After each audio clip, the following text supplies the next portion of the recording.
A cold. Don't let me cough on you. Oh, man.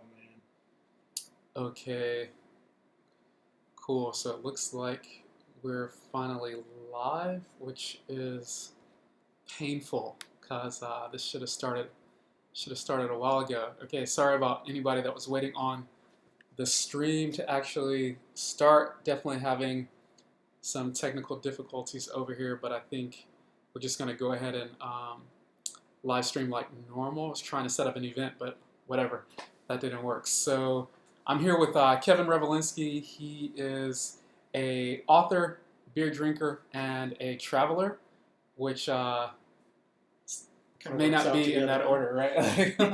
Maybe not in that order, but he has a couple of books, beer guides on. That's right. Show them the lovely cover. Beer guides on Wisconsin, Michigan, yep, and Minnesota. Travel guidebooks to breweries. Which is really interesting. So not just like, okay, this is what you should drink, but also like how to set up your road trip. Yeah, or, pretty much. Hop around. Like a planning guide to road tripping for beer, or a pilgrimage, as I like to call it. A pilgrimage. Because, beer, craft beer is all about the puns.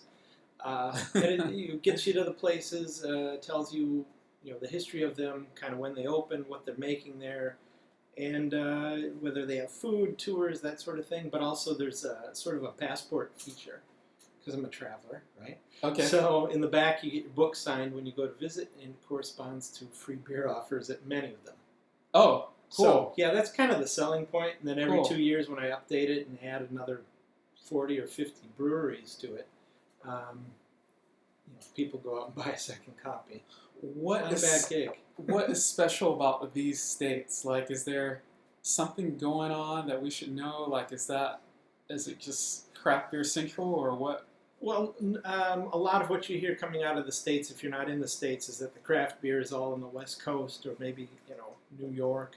But honestly, the history of beer in the United States, a lot of it takes place in the Midwest. That's where all the raw materials were being grown back in the 19th century. And famous beers like Pabst, Miller, for that matter, Budweiser, I guess, if St. Louis is Midwest. All of that came out of the Midwest. So the craft beer there is maybe overlooked sometimes, nationally speaking. And Wisconsin is my home state. That's the short answer. Ah, okay. Okay. Start there and then got the neighboring states, Minnesota and Michigan.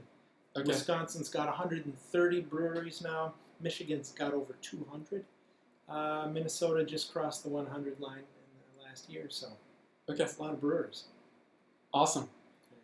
Okay, cool. Well, now that you guys know a little bit about the book, I'm going to make sure that we put Kevin's, the names of the book and also Kevin's website, The Mad Traveler, into the description box so you can check it. And I'll also try to drop it into the chat too.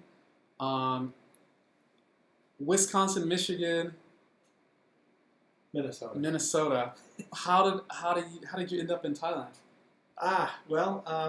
Travel writing brought me here and some other marketing work.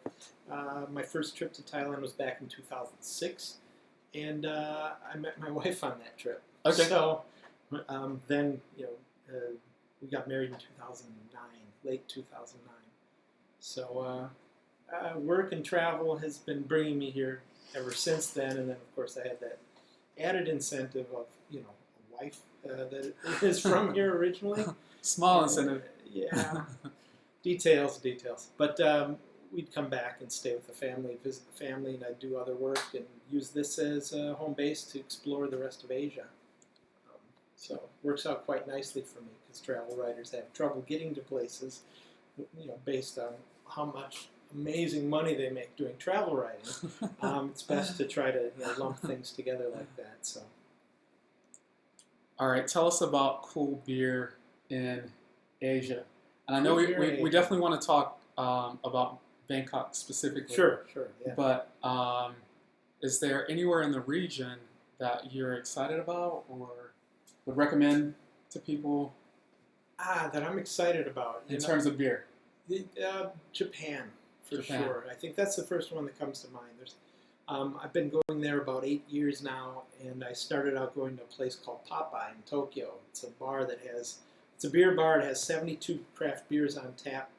Most of them are Japanese, and that kind of knocked me over. I couldn't believe there was that much craft beer going on, and it's basically doubled since I was there that first time. I was just there a couple weeks ago, and more new breweries opening up. Even a real little one down in Miyajima. It's the island like near Hiroshima that people go to for the famous orange toji, the gate that stands out in the water. Well, there's a guy from there who's brewing a small amount of beer, and I had his dunkel at a beer garden randomly, and I thought, wow, this is actually one of the most amazing beers I've had in Japan in 8 years, and he's just getting started. So it's a good scene going on there. So a lot more craft beer bars as well as brew pubs. Like Baird in Tokyo is pretty famous, and you can get that here in Thailand. So Yes. So I've seen interesting stuff out of Japan. I've seen a couple things maybe out of Singapore. I think pretty much anywhere in the region is easier to brew beer, and maybe has been affected a little more directly by this whole craft beer trend than actually Thailand, right? yeah, Thailand's kind of a frustration, don't you think? I mean, in Vietnam, I know there are more and more brewers popping up. China has brewers in Shanghai and Beijing, Chengdu even. Yet here in Thailand, you just don't see much of that. There have been a few like Tawandang, which made some mediocre lagers and sort of has a German So beer. Tawandang is the German brand that a lot of people like to go to. Those mediocre lagers are like still way better than probably your typical Thai beers that you can get that are everywhere, that kind of have the monopoly on the Thai beer market at the moment. So that's really the issue here, is because they have so much control. You have basically 3 beer brands that dominate here.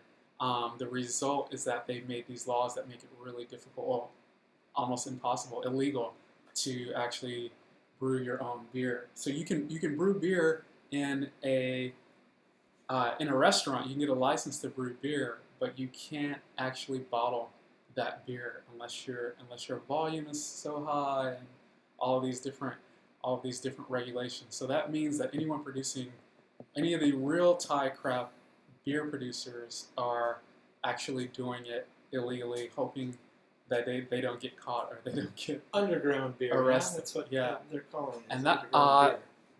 and that's why you got some of these funky names like Outlaw Brewing, which is a place that I featured in one of the episodes at a place called Fatty's. Or you have some weird things happening, like the beer that I featured at Chalawan beer. They're actually shipping it to Australia and bringing it back. I think they sell a portion of it there, but a portion they bring back to sell domestically. Some weird things like that. Same things going on up in Chiang Mai. There's Chiang Mai Brewing Company, and you can get it at a few places around Chiang Mai, restaurants mostly, and a couple of the beer bars. But it's got the little tax sticker over the bottle cap, so they must be legit. And I asked about that, and yeah, they were brewing it in Laos and bring it back over. So they take their recipe out and bring it back in. It's kind of a silly hassle for what many of these are really good beers. I had Happy New Beer when I was over at Fatty's, which seems to be sort of craft beer central. Yeah, yeah. Underground. Fatty's is like an American dive bar here. Wisconsin dive bar. Wisconsin. I might point that out. It's a really small place. You probably won't see it written about in very many things, but it's well known by local expats as a place where you can get both American junk food and also great beer, which includes some of the imported craft beer from the U.S. and also some of the local Thai things like Outlaw and Happy New Happy Beer. New Beer, soy beer. There was Soy something beer. else. Okay. Yeah, and those are pretty good.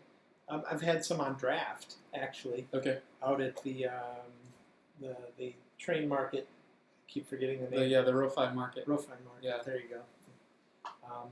And that was pretty good. A good sessionable and affordable draft beer.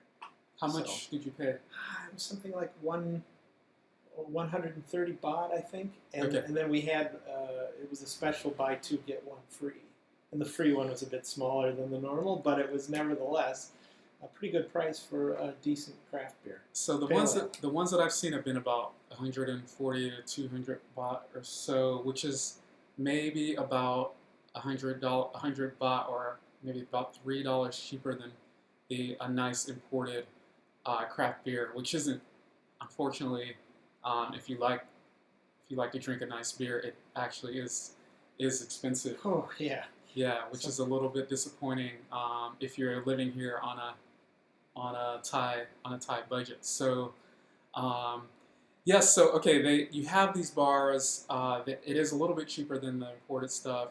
It is illegal, so I don't know if that makes it more exciting because people are like, where do I get this? There's all of this buzz. But if you're here as a traveler, it may be actually quite difficult to figure out where to go. So I'll make a list of those places that we mentioned today. I think the only one that I had on my list that we didn't mention is probably Mad Moa. They feature Udom Suk Brewing. And yeah, it's always on taps, and the taps change around a bit. Also, a small place, kind of hard to find. The other thing I would say is Chit beer, which is a hilarious CHIT. Chit beer is probably the most well-known illegal Thai craft beer, and there's a documentary about him on YouTube. I'll try to find the link and post that in here later. But it's a guy. Have you heard about this story? No, but I think it's amusing, the name, because I know the Thai have a difficulty pronouncing a hard CH sound. Yes, they do. Yes, they do. sound, so that's beautiful. So it's a beautiful name. It's actually a cool little area called Kret Island. There's a market there, lots of tourists there, especially on the weekend. But yeah, there's a former colonel in the Thai army who is brewing his own beer and teaching. I think the most interesting part is he's teaching other people how to get started brewing. Thai army. Yeah. I think he's probably safe from any sort of legal intervention. He has been raided. He has had some issues. He has had to pay fines. He's not in jail, so that's a positive sign. But I think if you watch this interview with him, he even mentions, he's like, well, if they arrest me, technically that's good for the movement, the craft beer movement, because all of a sudden, more people know about what they're doing and what's going on, and it adds that extra controversy to it that just makes it that much more exciting. So, and yeah, he's kind of spawned all these other brewers. So I think that's probably the most interesting one. I know it's on my list to try to get over there and make a video for y'all, but I haven't made it over there yet. So we should go together. Yeah, let's go tomorrow. Is it closed for something? It might be. We should check.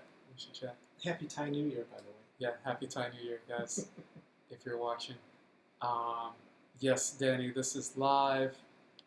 It's 3:30 p.m. Vincent says it's 3:30 p.m. here in New Zealand. Keep the live streams going, Dwight. Awesome watch. Cool. Well, those are my. Let's see, I think those are my main questions. Someone had asked where to get the actual Thai craft beers and what the scene is like here. So I'll try to put that list down there for you guys. But anything else? Anybody got any questions? Please let us know. And then if there's anything else that you want to mention, or any other, I guess we can open it up now to any other places in the world that have had great beer or had really awful beer. Awful beer. Well, I've had awful beer everywhere. In the U.S., probably. Everybody's got awful beer. Everybody. It's easy to come by, it seems, right? But I don't know. We were recently in Sri Lanka, and I had the Lion Lager. Not bad. when it's super cold and it's super hot outside. Yeah. But I think that's the nature of a lot of the beers that we kind of lump together as bad beers. Some of them aren't bad; they're just maybe boring or Okay. What's your preferred mass market Thai beer? In the fridge today, I should probably grab it now. It's probably Beer Lao, which Which isn't even a Thai beer. It's not even a Thai beer. I don't. So the main three that you get here are Singa, Leo, and Chang. Everyone complains about Chang as being the worst tasting and Thus giving the you Changover. Yeah, the Changover, the hangover that you get from that beer. And I think Singa is probably standard, and then you have a couple people like Leo for whatever reason. To me, Leo tastes the most light, like a almost watered down kind of taste to it. I don't know. For me, when I think of Leo, I remember a Leo bottle with a rag in it in the street during the riots in 2010, thinking, let's just stay away from Leo for a while. Okay. Singha's, I think, my favorite of the Thai bunch, but I think Beer Lao is if you got to drink one, reasonable. I would probably have Singa, but I would much prefer Beer Lao, and even you like the Beer Lao Dark, the dark Beer Lao, worth that extra 10 baht. Yeah. And the mass market Kirin, the Japanese beer, is available in supermarkets and things now. Yeah, so actually, now that you mentioned that, Hitachi no Nest is another craft Japanese beer that's in the supermarkets. There's a number of others that are getting in there, which is a good sign. But they're usually bigger labels or famous labels that have been bought up by even bigger labels so that they can reach that distribution. I don't know who owns Hitachi no Nest, but they're somehow getting into the grocery store. Yeah, but they're not cheap. No, so not so much. 200 baht plus, I think. Brewdog. Brewdog. Whereas, at least Kirin you can get it for 45 baht or something, or 50 baht or something. So, cool. Thanks everyone for watching. Do let me know if you have questions for Kevin, even if you're watching the recording of this and see this later. How about giving us a star from your book? I'm sure you got a lot of fun places, a lot of top places in here. But if you go to Wisconsin, I guess I've got a lot of favorites. Ale Asylum in Madison. You don't have to pick a favorite, others, but what about a maybe quirky or bizarre or even the one it's the biggest craft brewer in Wisconsin, one of the top 50 in the United States, and it does not sell or distribute outside of Wisconsin. That's New Glarus Brewery. New Glarus Brewery. Yeah, and I think that a lot of people come to Wisconsin to carry that stuff home because they can't get it like some of the others, like Lakefront, which is another great brewery, distributes all the way down to Florida. But New Glarus, they cut it off at the borders, and yet they make more beer than anybody else other than Miller. So that's pretty special. Spotted Cow, it's kind of sort of the characteristic beer of Wisconsin by name. Spotted Cow. Spotted Cow. Don't you have cows there? People think that all of us own cows in Wisconsin, so why not name one of our famous beers Spotted Cow? Awesome, Kevin. Thank you so much for joining us, jumping on live with us. Thanks for having me on. It is early here, but all of the beer talk, I'm thinking about having a beer now. Well, it's going to hit 100 degrees again today. In about an hour, it'll be about 100 degrees, so it will be early. Beer o'clock. Beer o'clock. Thank you. Okay, guys, check out the madtraveler.com. That's right. And you can hear more about beer and also I think your travels in general. Yeah, your travels in general. Kind of random sometimes. Your and Tip's travels, they're a hilarious couple, and they love to drink beer and have been all over, I think. So a bit. Around a bit. Check that out, and we'll see you later. Thanks for watching. Peace. Cheers.